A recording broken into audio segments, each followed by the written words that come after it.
So in Genesis 1, God said, let us make man in our image after our likeness. The Bible clearly says that God made man out of the dust of the ground right straight into a full-formed human being. So what about the cavemen? The willingly ignorant scoffers have allowed Satan's lie of evolution to pay them to teach innocent. We pay them to teach innocent children to believe there's no creator and we came from a rock. One atheist said, well, you believe we came from dust. Okay, now listen carefully. Pay attention.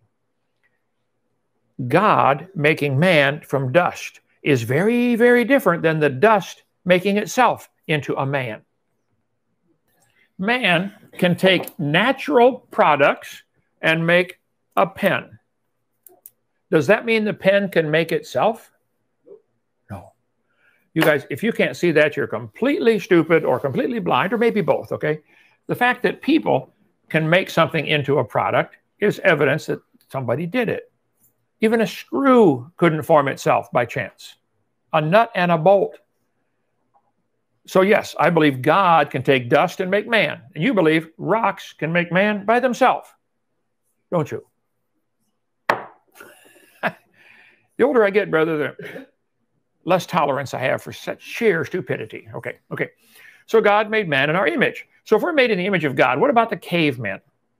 Is this Grandpa? Do the books right here on the shelf teach the kids in school that that's Grandpa? Well, there's this over. Yeah, that's what they teach. Is it possible for an ape-like creature to turn to a human slowly over millions and millions of years? Wow, maybe it is.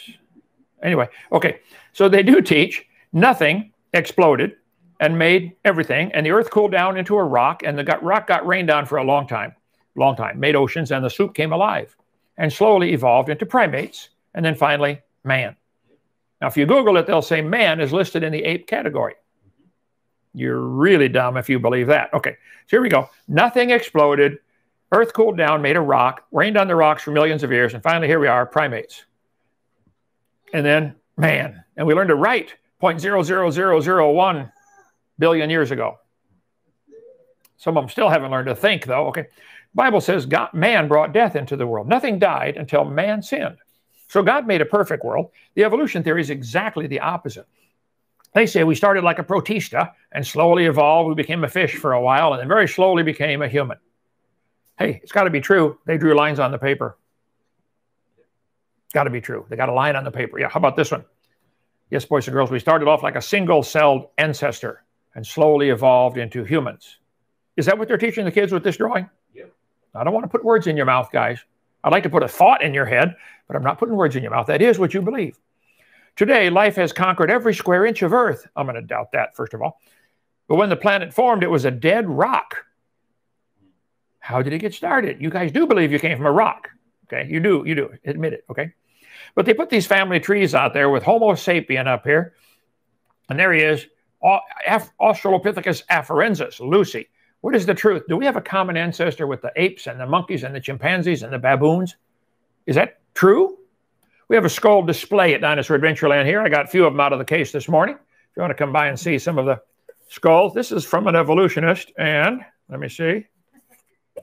Yep. Empty. I knew it. So what about these cavemen? Come on down and see our stuff at our free museum and real science center. Is this Grandpa? The Bible says, professing themselves to be wise, they became fools. And if you think your great-great-great-great-great-great-great-grandpa was an ape, you are a fool. The fool said in his heart, there's no God. Okay? Fools despise wisdom and instruction. You can't teach them. They don't want to learn. Okay. How long will you love simplicity? The scorners delight in their scorning, and fools hate knowledge. See, knowledge would tell us apes produce apes, and monkeys produce monkeys, and baboons produce baboons, and people produce people, and there are no exceptions. None. None at all. For Proverbs 1, I called, and ye refused. I stretched out my hand. No man regarded. Ye have said it not, all my counsel. God has tried to warn you. He said, that means I'm going to have to mock when your fear cometh. When it finally hits you in the face, God's going to say, I told you, I sent people to tell you, and you didn't listen. It's your fault. Okay? It says, they shall call upon me, but I will not answer. They shall seek me, but they shall not find me. For they that hated knowledge and did not choose the fear of the Lord. You guys chose to believe in evolution. You choose that. Deliberate choice on your part. It's not because there's any evidence for it. You like the freedom it gives you. They despised all my reproof, Solomon said in Proverbs chapter 1. Whoso hearkeneth to me shall dwell in safety. Just listen to God. Do what he says. So all this stuff about Homo sapiens coming from ape-like ancestors, monkeys, chimpanzees, baboons, etc., is absolute idiocy. Articles like this appear every few weeks in the paper. This is propaganda to keep the lie going and keep people believing it. Oh, we found a new bone, folks. This new fossil is the daddy of everything. Now, hold on a minute. You don't know he's the daddy of anybody, do you? Right. If you find a bone in the dirt, now stop and think for a minute. Think. You couldn't prove he's the daddy of anybody. It's a bone in the dirt. Okay. The mother of all mammals. How do you possibly know that? Okay, here's logic 101 for you folks that missed that in school. If you find a fossil in the dirt, all you know is it died. You can't prove it had any kids, and you sure can't prove it had any kids that lived. Could you? Could I find a skull in the dirt and say, wow, this person here had 4 children and 20 grandchildren and 85 great-grandchildren? I mean, can you tell that from the bones? No. Think about it. In a court of law, they'd laugh at you. You can't prove it had any kids that lived and reproduced. Even if you could prove it had kids and kids that lived, how do you know those kids had kids? You sure don't know that it reproduced kids that were different than itself. No animal today can produce anything other than its own kind. But yet you think that bone in the dirt could do it, don't you? Why do you believe a bone in the dirt can do something that no living animal can do? Produce something other than their kind. Every farmer in the history of the world will tell you, cows produce cows. Corn produces corn. There are none, zip, zero, nada, net, nine, non, hapana. There are no exceptions. It doesn't happen. Now, what about the caveman? Well, it depends what you mean by caveman. There's people today that live in caves. People in the Bible lived in caves. Okay, that was the world's most wanted caveman for a while. That was in the news 20 years ago. They finally found him, okay? There's a former caveman. Remember him? Yeah, they found him. Sent him on to talk to the Lord. There are people today that live in caves. The people in Sacromonte, Granada's ancient caves. That's their homes. They dig a hole in the rock and live in a cave. They like it. Okay. I think someone's trying to make a monkey out of you. Here's National Pornographic with their typical propaganda. Look at that. Light brown eyes. Human-like teeth, mostly. The first pioneer. Humans should talk like chimps, this guy says. BBC News, okay? Now, BBC, well, anybody listens to you about anything, I don't know, but I'll debate all of your science staff at the same time. If I get half the time. They said, Society of London are looking for volunteers to talk chimp in their everyday work and home life to test the theory. Now, watch this. One part of the survey recommends waving your arms, brandishing objects, and making yourself appear large to assert authority over others. Wow. Yeah, go to your boss and wave a stick at him and watch what happens to your job, okay? Volunteers can also bond with their groups by grooming each other. Yeah, go pick the fleas off your buddy and see how well that goes, okay? A simple hello when greeting friends should be replaced with an extended and throaty But every time you see your buddy, go. Let's talk about some of the so-called cavemen they found here. Evolution's Hall of Shame. What about the Nebraska man? In Nebraska, they found a tooth. One tooth. That was it. The whole Nebraska man built from one tooth. One tiny new bone can make an entire new caveman and upset all the old theories. Look at this. Fossil find might be the oldest link to humans. Old theory challenged. See, every time you find a bone, you got to challenge the old theory. Well, Nebraska man not only was built from one tooth, they made his wife out of his tooth. You got to really be good to know what his wife looks like from his tooth. I mean, these guys are professionals, though. Don't question it. It was published in a peer-reviewed journal, okay? Later, they discovered the tooth actually came from a pig. There's the real Nebraska man right there. Okay. How about Piltdown man, found in Piltdown, England? New York Times, 1912. Darwin's theory is proved true. Really? What was it Rockefeller said about the New York Times? They would use discretion to be sure to push the evolution agenda, right? How about the Dawn Man of Piltdown? Here he is. The entire court case is available from Bryan College about the Brian Scopes monkey trial. And one of the evidences they brought in to prove evolution was Piltdown Man. Look at this. We've got half man, half monkey right here. The great Piltdown hoax. We have that over there? For more than 40 years, Piltdown Man was a member in more or less good standing. Reader's Digest, 1956, said, well, guys, guess what? Piltdown Man was a hoax. It was declared an ape man 500,000 years old and validated by many of Britain's leading scientists. Grafton Smith, anatomist Sir Arthur Keith, British Museum geologist Arthur Smith Woodward. At the time of the discovery, it was announced, 1912, the New York Times ran the headline, Darwin theory proved true. For the next 4 decades, Piltdown Man was evolution's greatest showcase, featured in textbooks and encyclopedias. But what did the Piltdown Man actually consist of? An orangutan jaw, which had been stained to look old, and the teeth filed down to make them look more human. File the teeth down, make them look human. Yep. I believe in law that's called fabricating evidence. I think it's called lying. Yeah. That's the wrong guy here, okay? Lying, okay? They were planted together with a human skull bone, and that was stained to create an appearance of age. They put stain on it to make it look old. Planted them together, and then somebody went out digging in the gravel pit and discovered the Piltdown Man, Piltdown, England, 1912. First one was found in 1856 and classed as 100% human. That's the Neanderthals. Here's what they've made from the Neanderthal skull. Let's see here. More than 300 Neanderthals have been found. Joachim Neander used to wander around and sing songs in a valley. He praised the Lord. He wrote the song, Praise to the Lord, the Almighty, the King of creation. Praise to the Lord, the Almighty. He wrote that song. They named the valley after him when he died. Then they found the bones in there of somebody, not him, and said, wow, Neanderthal man. Used something that wrote about God's creation to turn people against God. Neanderthals were long portrayed as ape men stooped over. This misconception was largely a result of a faulty reconstruction by the French anatomist, Buell, who mistook the skeleton of a man with kyphosis, he had a hunchback, for an ape man in the process of becoming upright. They said, look, his back has been over. He's slowly coming up. No, sir, he's getting old. He's slowly going down. Dumb. They're so desperate to get rid of God. Neanderthal, Homo sapien, Neanderthal, had a 13% brain bigger than ours. The male's average height was 5'9". Females 5'3". Bethany, you're a doctor. You happen to remember the numbers? What's the average height of men today and women today? I should have looked it up. About the same. Yeah. Okay. Jack Cuazzo died a couple years ago. He was a good friend of mine up in New Jersey. He came to our boot camp when we had boot camp in Pensacola, Florida. He wrote the book Buried Alive, which is right here. They got a different cover on it now. Jack Cuazzo's book is fabulous about all the lies about the so-called evolution theory. We sell it in our bookstore, I think, don't we? Neanderthal skulls were reconstructed with the jaw 1 inch out of the socket.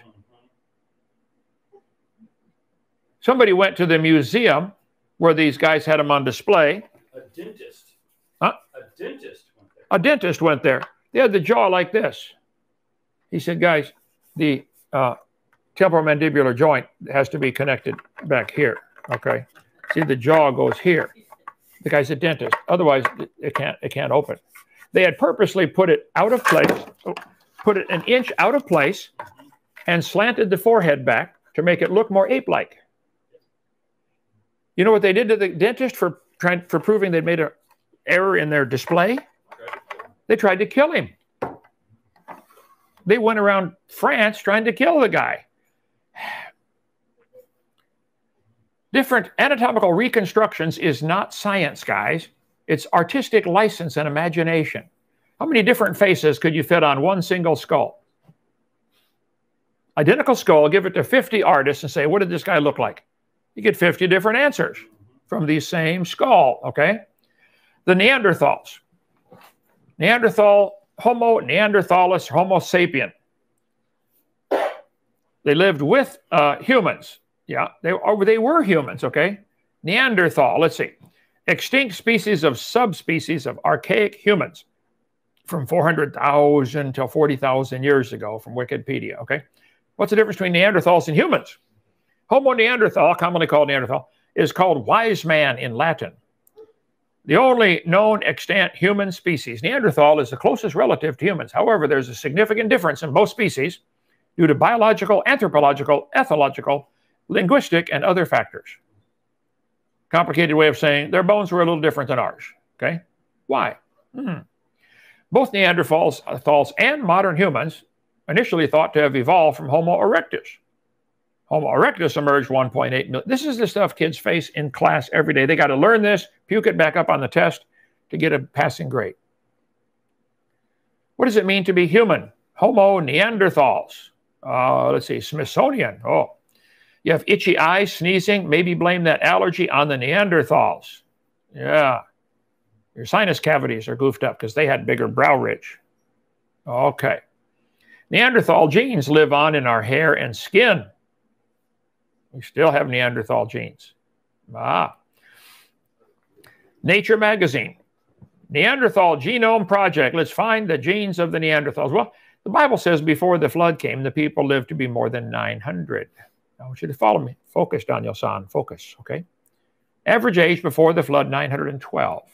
After the flood, it dropped off to 400, and then 200, and then 100, and today hardly anybody makes it to 100.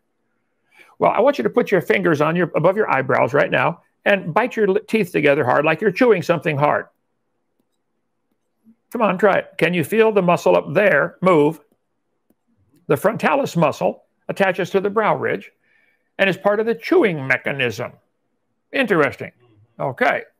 Chewing causes the brow ridge to grow larger. Well, what if you were chewing for 900 years?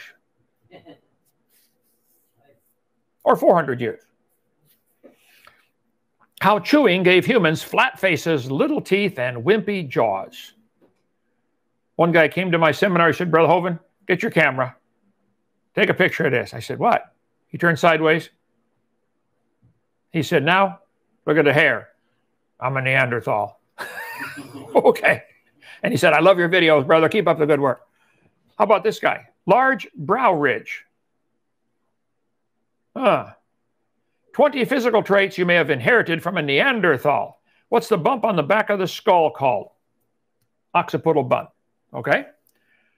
The trapezius muscles, sternocleidomastoid, not the sternocleidomastoid, other muscles attached to the occipital bun. And every time you bend over and pull your head up, those muscles are pulling on the back of your head. That's where they attach, on the back of the skull, right?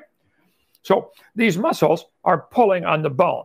Anytime you pull on a bone, the body responds by saying, wow, we're stressed out. We need to build more bone structure here. See, a bodybuilder who lifts weights all the time also gets bigger bones. It's a slower process, but the bones grow larger. The bone senses these small changes and can grow dramatically. In the months after starting exercise, in order to reduce the risk of breaking, near the joints, bones get bigger and more dense. Bone shafts tend to get bigger and thicker. So the brow ridge never stops growing. The size probably indicates a person who lived over 200 years. So when they find somebody with a big brow ridge, it's not proof he lived in a cave and swung by his tail or by branches from the arm, branch to branch. It might just be somebody living to be 200 or 300 years old. Yeah. Paleolithic humans. Pronounced brow ridges was a common feature among Paleolithic humans. Early modern people, such as those from the finds of Jebel, wherever that is, had thick, large brow ridges, but they differed from those of archaic humans like Neanderthals by having a supraorbital foramen, bone ridge here, or notch, forming a groove through the ridge above each eye. Though there are exceptions, such as one skull, you can read about all that here. What is the larger brow ridge is proof they used to be an ape? That's all you guys have? Larger brow ridge? Let's see. Some people today have a large supraorbital ridge. Let's see, how about this guy? Or this guy? Or this guy? Or this guy? Raising eyebrows, how evolution gave us expressive faces. Googled yesterday. Modern humans might never have raised a quizzical eyebrow had Homo sapiens not lost the thick, browny bony brows of its ancient ancestors in favor of smooth facial features. I see. Homo sapien in Europe. Although there is a much overlap in size, many scientists that study human evolution now classify Neanderthals as a separate human species. Well, they can classify them any of the way they want. I don't care, okay? Professor Rainer Prach von Zieten lied about the age of Neanderthal skulls and artifacts for 30 years. I bet he had an accredited degree too, didn't he? And taught at an accredited university and gave out accredited degrees, didn't he, fellas? Okay. A university panel exposed his frauds and he resigned February 2005. Professor Rainer Prach von Zieten, born January 14th, almost my birthday, mine's the 13th, in Berlin. A German anthropologist who published allegedly erroneous carbon dating. You mean carbon dating might have some mistakes in it? Oh, no. Oh, yeah. Watch my video number 7, about more on that. A colleague posted an article about fraudulent claims made over the last 30 years by a German anthropologist from the University of Hamburg.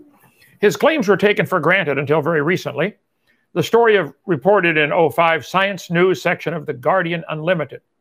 It appears to be one of archaeology's most sensational finds. The skull fragment discovered in a peat bog near Hamburg was more than 36,000 years old. It was the vital missing link between modern humans and Neanderthals. At least that's what Professor Rainer Prach von Zieten, a distinguished cigar-smoking German anthropologist, told his colleagues. To global acclaim, he became famous for finding the missing link, okay? After being invited to date the extremely rare skull. However, the professor's 30-year-old academic career has now ended in disgrace after the revelation that he systematically falsified the dates on this and numerous other Stone Age relics.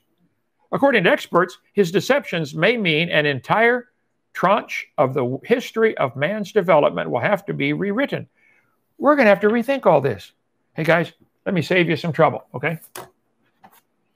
In the beginning, God created the heaven and the earth, and God made man in his own image. And everything brings forth after its kind. He said it 20 times in the first 7 chapters. Okay. After examining the famous Rhodesia man of Broken Hill, Dr. Cowazo said, you must understand this skull really cries out disease. Dr. Cowazo was a dentist, just died here recently. The teeth are badly decayed. The bones of the vault of the skull are extremely thick. I know some people like that. There are many features that testify of acromegaly, an excess secretion of growth hormone. If a person has acromegaly, they grow abnormally large. You ever had to deal with cases of that in the hospital? Acromegaly? How many of you have ever heard of Andre the Giant? Acromegaly. So if you get it, your bones in your face might have funny shapes to them because of abnormal growth hormone. Cro-Magnon man was modern in every respect. Why is he listed as a missing link in the books? How about Homo sapien, Cro-Magnon? There he is. It's a normal human, guys. Get that out of the books. It's going to help you. Australopithecus afarensis, the Tang skull right here, the Tang child. If you found that, what would you conclude? You found the skull of a monkey or a chimpanzee or some small animal, right? Found 1924. 1973, Raymond Dart, 1924, proclaimed an intermediate link. 1973, this African geologist announced the cave the skull was found in was no more than 750,000 years old. That means it can't be a missing link. It's unfortunate that Dart had no access to skulls of infant chimpanzees, gorillas, or orangutans, because the Tang skull, he would have realized, man, I just found a monkey. The shape of the jaw, the details of the nose, the face, etc., was just like an infant gorilla or chimpanzee. Not a missing link. The Tang skull ought to be taken out of the books, guys. Plus, no bones count. People, I say evolutionists, what's your best evidence for evolution? Well, no fossils count, none. You can't prove they had any kids. You can't prove they had kids that lived and kids that reproduced and kids that made babies different than themselves. Australopithecus afarensis, there it is, Lucy. What does it mean to be human? Australopithecus africanus. Oh, here we go. Australopithecus africanus. Let's see. Oh, here it is. What on earth is Lucy? Well, let's see. Joe Taylor, Mount Blanco Fossil Museum, has a whole collection of stuff like that. Here's his skull collection. Some cultures, what's that? Trepanning. Is that where they squeeze the head of the baby while it's growing to make the head grow longer? Wrap it in strips of cloth and squeeze the head to make it grow longer because they're going to be the next king of the tribe or something like that. Got to look taller and have a taller head. Hand-like use of Australopithecus africanus. Well, let's see. That's listed in the books as evidence for evolution. That's Lucy. Well, let's talk about Lucy. Where'd her skull go? Lucy was found 1974, Ethiopia. He went there to look for missing links. He found that 2 weeks before his grant money ran out. I would question that, Your Honor. Is that in a court of law something you could introduce as evidence to say this is questionable? His grant money's running out. He's got to find something. He's been over there digging in the dirt for a while, hadn't found nothing, so hurry, find something. So he found Lucy. He named it Lucy because he was listening to the song, popular at the time by the Beatles, Lucy in the Sky with Diamonds, which has the initials LSD on purpose. Yeah. Typical skull shown in the textbooks. How do you get a detailed skull from so few bone fragments? Just found a couple of bones. Lucy was a chimp, or chimp-like animal, 42 inches tall, 3.5 feet. What did Lucy look like? A mixture of ape and human, really. Long dangling arms, 40 inches tall. An average 4-year-old weighs 40 pounds and is about 40 inches tall. Yes, sir. They didn't find all those bones in one spot. Oh, they found them all over. Spread out. Yeah. And different layers. Different layers, scattered all over. Put them all together, it made a skeleton. And no feet. No feet. Lucy was 40 inches tall, about the size of a 4, 5, or 6-year-old. Okay? A bonobo is 3.8 feet tall. Let's see. Lucy, a marvelous specimen. Really. This is not Lucy's knee. It's the Hadar knee that was found a year earlier, 70 meters lower and a mile away. But he put them all together. Now, if the knee is a mile away from the bones, I'm going to have to ask the simple question. How fast was the train going that hit that chimpanzee? Anyway. Huh? Yeah. Lucy's knee joint from Talk Origins Archive. Oh, really? Okay. Creationists make a claim that Donald Johanson found the knee joint of Lucy, 40% complete skeleton, in a location 60 to 70 meters lower. They have sometimes gone to add the claim that only under questioning did Johanson admit that the knee was found a mile from Lucy. To the best of our knowledge, this admission has not appeared in print. Okay. The claim is used by creationists to show that evolutionists are dishonest. I believe they are. Lucy did not walk upright. It successfully shows neither of these things because it's false. The claim is false, but it's clearly shown to be false in Johansson's published writings about Lucy. It's been pointed out repeatedly to its proponents that it's false. Despite this, none of the major proponents of the claim have publicly retracted it. Guys, back to my original statement. No bones count. No fossils count as evidence for evolution. The knee joint from Hadar. Let's see. December 74, a nearly complete 3 million-year-old skeleton named Lucy was found. BecomingHuman.org. Lucy's skeleton is supposed to be an intermediate between ape and man. Been a lot of discussion on Lucy's knee joint. Best I can determine is there are 2 knee joints, one found nearby and one found away.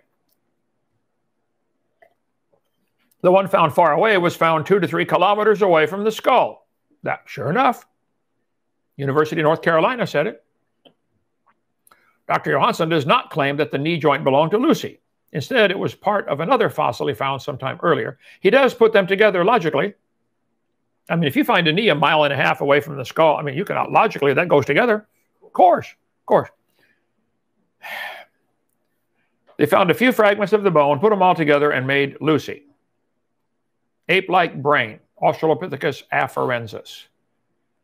Well, we could spend days on this, and I cover more on my seminar, part 2 of my creation seminar series. We're going to quit.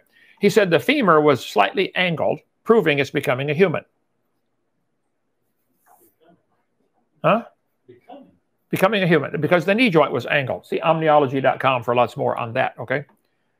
Well, apes have a lower leg and upper leg that go straight in a line, and humans, it goes up to your knee and angles out to the side because your hips are wider than your knees when you're walking normally, okay? Lucy's climbing monkeys have an angled femur, though. Lucy's knee was slightly bigger than a regular ape. Okay, well, the bones of a Clydesdale are slightly bigger than a regular horse. Does that prove it's evolving into a truck? There are big horses and little horses today. St. Louis Zoo put Lucy on display with human hands and human feet. Not a single bone was found from either one. That's deceitful, guys. You tax funders in St. Louis ought to defund their museum. Professor David Menton, Washington University in St. Louis, the statue is a complete misrepresentation. and I believe they know it's a misrepresentation. But zoo officials have no plans to knuckle under. We cannot be updating every exhibit based on every new piece of evidence. We look at the overall exhibit and the impression it creates. We think the overall impression is correct. Bruce, what overall impression are you trying to get across to the kids that come by and see this thing? Evolution.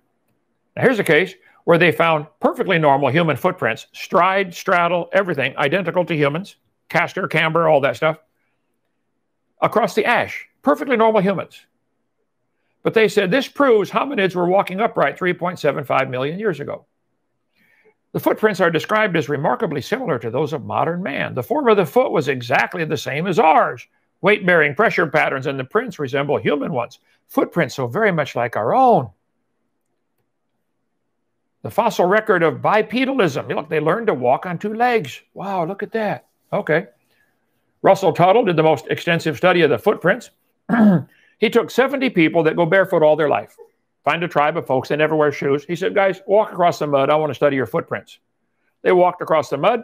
He said, these are identical to the footprints they found in the ash that they said were 3.5 million years old. He said, if we didn't know those footprints were so old, we would say they were made by a human. Wow. That's a special kind of stupid. I don't think there's a cure for that. The Laetoli footprints the kids are going to learn about. Castor, camber, stride. So when National Pornographic put their picture in there, they put naked, dark-skinned, ape-like creatures walking over these footprints. Not a single bone was found. Not a single bone. That's amazing. That's propaganda is what that is. And they added the toe separation.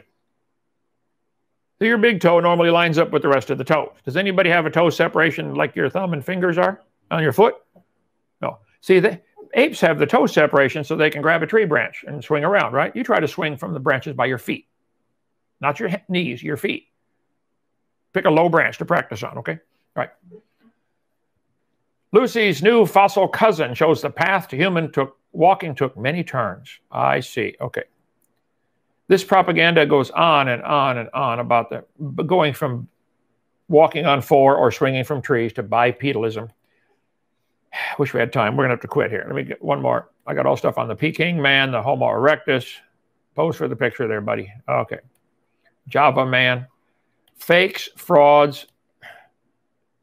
My opinion, this creature was an animal, a giant gibbon. The thigh bone is not the slightest connection with the skull.